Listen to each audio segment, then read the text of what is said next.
Right, big controversy at Anfield for referee Andy Madley to deal with. Now, guys, just 13 days after Virgil van Dijk's goal was controversially disallowed at the Etihad, there was, well, a touch of déjà vu for Liverpool concerning Nottingham Forest's first goal. We're getting straight into it. Murillo's strike survived a VAR check, despite Dan Doyle being stood in an offside position in front of Alisson.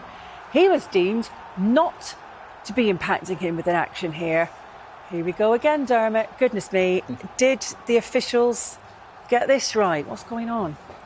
I think this is the easiest of the three to explain, but I still think, I go back to 2 weeks ago, that the grey area is too wide. We're at the behest of the officials on the day. It's so subjective and it's too loose. There isn't any defining barriers that say, like the handball, if your arm's out, it's going to be handball. I just think, as I said 2 weeks ago, you tighten it up. People might not like it, but we'd accept it. At the moment, people are saying, well, this has happened to our team this week, this has happened to our team this week. Liverpool feel aggrieved at both decisions. And look, you can understand, the frustrations, can't you? Because Liverpool saw the goal against City disallowed it was the same thing last time out, wasn't it? I mean, exactly, and that's the thing. This is the part that I go to where it's consistencies. And last week I said it should have been given as a goal, and then this week it is given as a goal. And I can't help but feel like, are these decisions being modified as the season goes forward? I'm not sure, but Liverpool should feel really aggrieved by that. I'm not sure. I don't think Alisson's going to save that anyway. I think it was a great strike and it's going in there, so I don't think he has any effect on whether he's going to save that or not. Yeah. But there's no doubt about it. Liverpool should feel aggrieved because they didn't get the rub of the green last week. Yeah, let's compare and contrast, because Dermot, you said on the last show you thought the decision to disallow Van Dijk's goal was subjective, but the correct decision.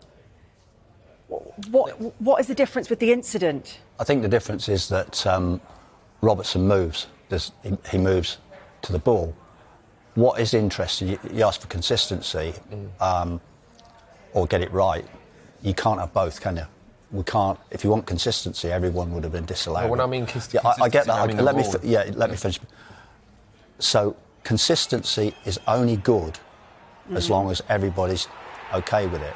Well, you said you thought the Liverpool goal was a goal, and I accepted your view. This week, 2 have been given as goals. Yeah. So you could say everybody's looked, watched, learnt. They haven't been inconsistent. They've actually recognised and thought, yeah, in this situation, the more acceptable decision is a goal, and they've given them. So they've actually given you what you want. No, you accept that, though, Jay? But the decision of last week to this week is inconsistent. That's why Liverpool should feel aggrieved. Now, I have to ask you, last week you said that was a correct decision. Was that decision yesterday the correct decision? No. Yes or no? Last week I said that's an acceptable decision because how the law is structured. This week I firmly plant my feet. Is that acceptable, though? I firmly plant my feet in the ground, as I did 2 weeks ago and I did 2 years ago, when I said it's too loose, it's too grey. The question Hayley asked me was, is it too subjective? Is it too grey? And I said both. But do you think that decision is correct? In the law as it's written, it's justifiable, and that's the problem. There's no correct, no wrong. That's what I keep saying. Jay, it's acceptable because the law says, and this is why I come back all the time saying we need to tighten the grey area.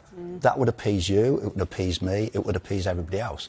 But at the moment, the grey area is too wide, and that grey area gives too much debate. Do you see a day, though, when, look, it's not about that, it's not about being non-subjective, it's just factual, it's either in or out, it was on or it's not. And that's what I would prefer. One thing I would say on that, Hayley, sorry to interrupt you, but one thing I would say on that, goalkeepers in training, they train for reaction and anticipation. There's drills that I've seen where they put like loads of cones on the floor, the goalkeeping coach will kick it and they have to react, but they're kicking it at the cones, so they have to react. I genuinely think goalkeepers just have to deal with it. People want to see goals, and I know from a goalkeeper's point of view they're saying it's unfair because we can't always see the ball, and I understand that part, and I was a forward. So people might think, oh, he's a forward and that's why he's saying what he's saying. But I just genuinely think that goals like the one for Liverpool against City, that should be given, these goals should be given, and then it's just consistent. Then there's no grey area. Unless someone's maybe standing like literally next to a goalkeeper, then obviously that can be checked and that could be given the other way. But I'm saying if you're like 10 yards away from someone, I just think the goalkeeper's going to have to deal with it. But I actually said 2 weeks ago, didn't I, that that's what I do. If you're in the 6-yard area in front of the goalpost, I think the goalkeeper must be aware of you in that position. If you're in an offside position, in my world, I would like to see that, you're told it's offside. People might not like it, but we know what we're working to. At the moment, you are working to somebody's opinion, and I think that opinion, as we see, it's different. But this is what I said, Hayley. Again, these decisions are subjective, right? And what I was saying is, not everyone in the VAR room has actually played football at any level, right? Not everyone has. So when they look at the rules, they're looking out of a textbook. You can't learn something out of a textbook. It's like if you go and learn a language, the people that learn a language are the people that will go and live in that country, and they'll learn it in a more natural way. If you learn the rules of a language out of a textbook, you're not going to speak the same way, right? So I feel like the people that are making the decisions in the VAR room, they should be, playing the game at some kind of level. Not everyone's going to play at, the Premier League, the Championship or whatever, but they have to understand the game. And I just feel like if you're making a decision and all you've read is a textbook, it doesn't help football. Maybe things will change. We'll get you in there one day, Jay. We'll get you in there one day. We've got to move it on because, what about this? We're going to bring in another. Liverpool's recent game was defined as much by controversy as by the scoreline, and the VAR decisions in particular demand forensic scrutiny. At Anfield, Nottingham Forest's opener stood despite footage showing Dane Ndoye in an offside position ahead of the delivery. Match officials judged that he did not make an action that interfered with Alisson Becker's ability to play the ball. Barely 2 weeks earlier, Virgil van Dijk had seen his powerful header ruled out after a VAR intervention at the Etihad, under very similar circumstances. The contrast between those two landmark calls has opened a raw debate about consistency, interpretation, and the boundaries of involvement in play. The heart of the argument is this: offside law requires not only position, but also involvement. That second element is inherently subjective.